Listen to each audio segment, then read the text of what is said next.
President Uhuru Kenyatta held a state visit banquet for the visiting South Sudan President Salva Kiir at State House, Nairobi. Among the invited guests were the Deputy President William Ruto and Raila Odinga. Ruto and Raila met few hours just after Ruto called Raila the Lord of Poverty. I hope the afternoon was a good one. Yeah?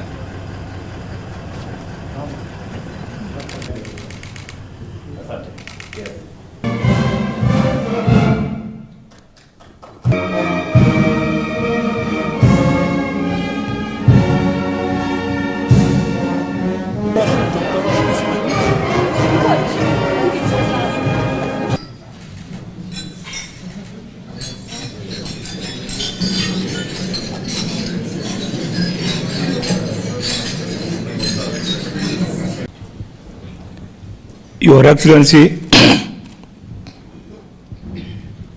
Uhuru Kenyatta, President of the Republic of Kenya,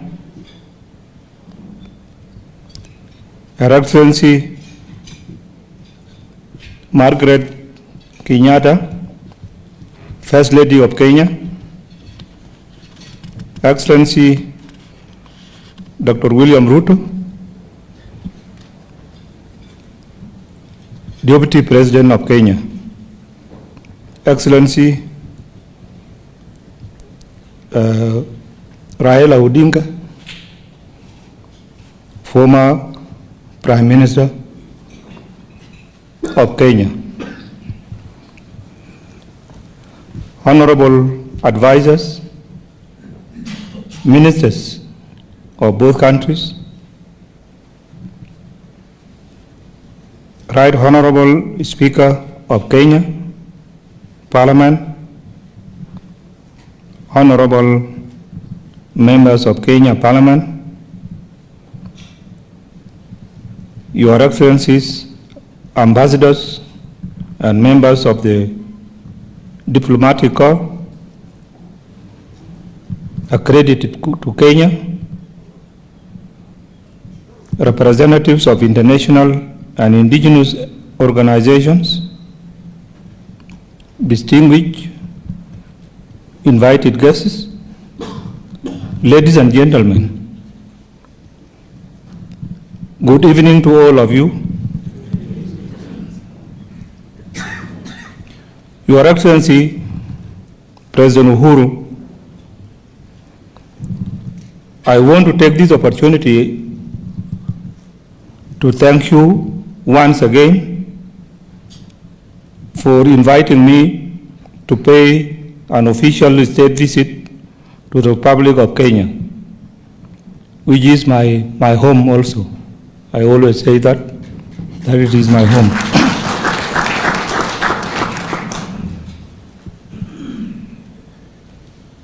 And for the warm reception and hospitality that has been accorded to me and my delegation since our arrival this morning. I want to reiterate this evening and to assure the people of Kenya that South Sudanese and the great people of Kenya are one people,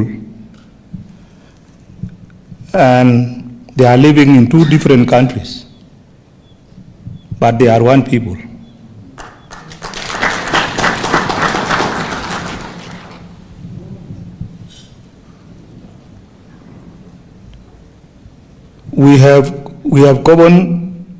We share common borders,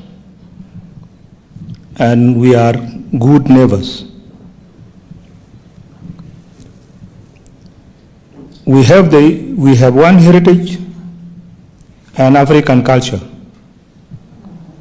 and one destiny. South Sudan will never substitute or abandon brothers and sisters in Kenya, especially considering what Kenya has done to South Sudan throughout the history of our struggle, and it continues to date. One, Kenya was the host of Sudan peace talks, leading to the signing of the Comprehensive Peace Agreement, CPA, in 2005, and paving way for South Sudan to hold a referendum which led to the independence of the country on the July 9th, 2011. Kenya also plays a very positive role within the IGAD,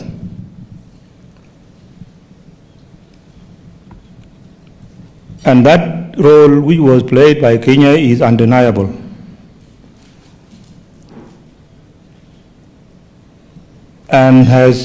And its active involvement in the realization of peace in South Sudan through the revitalized agreement on the resolution of the conflict in South Sudan is also commendable.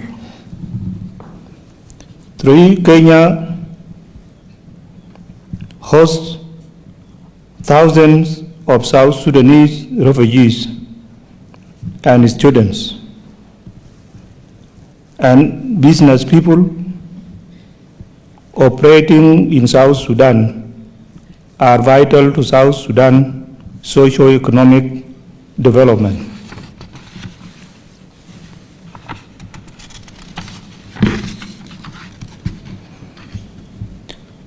Mr. President,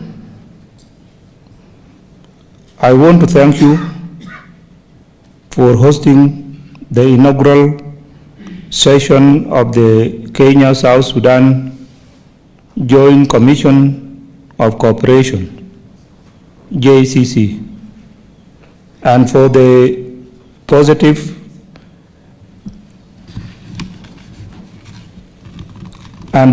outcomes, including Kenya's commitment to support the peace agreement in South Sudan, the allocation of the land by Kenya in Naivasha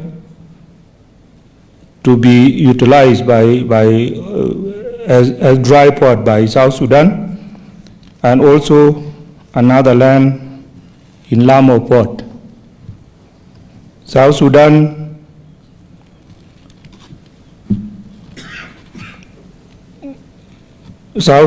wishes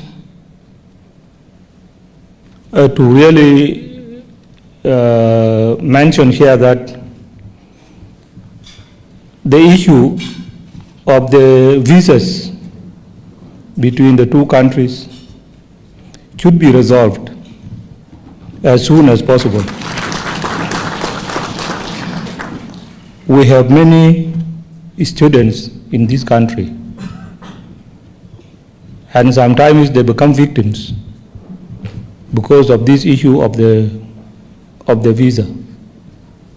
And so the ministers who were charged to complete this morning should hurry up with their mission. On my side, I'm always ready to support whatever decision taken in the region. I always go for it. Whether I was present or not present, I go for it, because this is the only way that we can advance our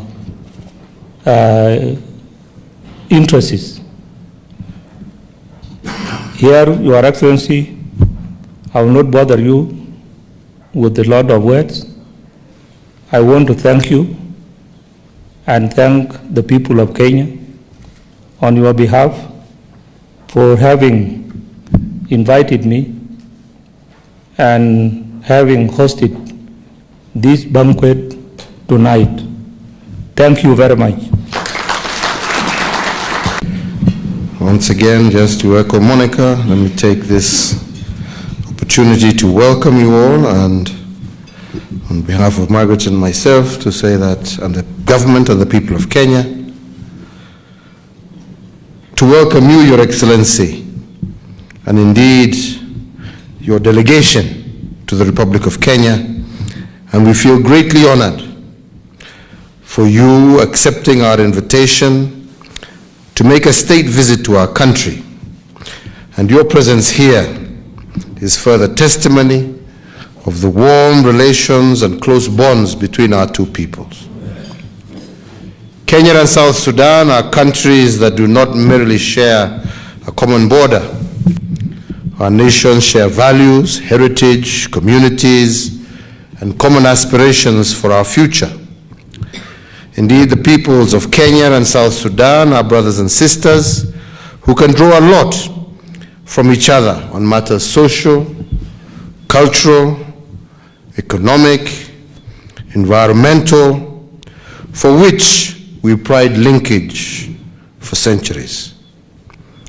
We indeed have linkages that provide solid foundation for continued fraternity of our two nations going forward. And it is that in mind that I note with great satisfaction that our two countries possess immense potential for even greater social economic development and shared prosperity for our people. I do believe that events like this state visit allow for the engagement on how Kenya and South Sudan can build and create greater linkages for the mutual benefit of our nations as well as the region as a whole. Indeed, as we did earlier today, I am happy to note that for the first time we have held the first Kenya-South Sudan Joint Commission for Cooperation, which took place here in Nairobi from the 27th to the 28th of June, and our respective representatives were able to negotiate for strengthened bilateral cooperation in fields such as immigration, finance, energy, infrastructure, trade, among others. Your Excellency, as African heads of state and government, during a period of continent-wide dynamism and transformation, I believe we are both uniquely aware of the unique moment in history in which our countries and our continent exist in. And I believe that this phenomenal moment in history calls upon all of us as African leaders to do all that they can do to seize the unparalleled opportunities available to our countries and continent so as to create a better tomorrow for all our people. Indeed, it is sad then to see at this momentous moment that rather than deepening inter-regional linkages to greater regional cooperation and fostering internal cohesion and stability within our own borders, we see many on our continent mired in conflict and internal dispute or dispute between borders. I believe that commitment to Pan-Africanism at the continental stage, regional and national stage, represents each of our nation's surest path to peace, prosperity, and a better life for all. Your Excellency, I take note that South Sudan has prioritized the search for a sustainable political solution to the conflict which has persisted for far too long in your country. Indeed, eminent African and global leaders have pledged their support for South Sudan's quest for sustainable peace, including His Holiness Pope Francis, an indicator of the deep continental and global desire to see a united, peaceful, and prosperous South Sudan. I believe that the leadership of South Sudan across the entire political and ethnic spectrum have a once-in-a-lifetime opportunity to forge a lasting peace that provides the internal stability and enabling environment for your country's takeoff both economically and socially. And we are fortunate that the South Sudan of today has bold and dynamic sons of daughters such as you, Your Excellency, who have the requisite vision and stature that allows them to bring together all sections of South Sudanese society into one common fold. I believe that South Sudan in this moment can crystallize the optimism and hope that all nations of the world had for it when your nation gained independence on the 9th of July 2011. I was just reminding the President that we were all there struggling to look for seats, sitting on the floor. The whole world was in South Sudan, excited, eager, looking forward to a great future for a great nation. With the 8th anniversary of that momentous day just days away, now is the moment for the great men within South Sudan to secure their place in national, regional, continental, and global history as the statesmen who defied the naysayers and prophets of doom by putting aside their differences and delivering unity, peace, and security to South Sudan. On our part as Kenya, we are ever ready and always at hand to play whatever role is required for us in assisting you, our brothers and sisters, in the creation of an all-inclusive, transitional mechanisms and institutions towards bringing South Sudan's people together and providing for the full realization of this young nation's democracy. Kenya will continue to provide technical and diplomatic support to facilitate implementation of the peace process, including deployment of whatever resources that we have, as well as technical advisors in various transitional and implementational mechanisms. Your Excellency, Kenya is cognizant of the fact that the political and security and economic situation, as well as the humanitarian situation in South Sudan, will be largely dependent by the success and implementation of the revitalized agreement. Commitment to the agreement will allow South Sudan to shed off the yoke of needless conflict and internal disunity that has limited your country's achievements of our full potential. Your Excellency, internal stability and cohesion is no easy task. Kenya, as many of you will know, has also faced many of the same challenges that South Sudan has faced over the last 8 years or so.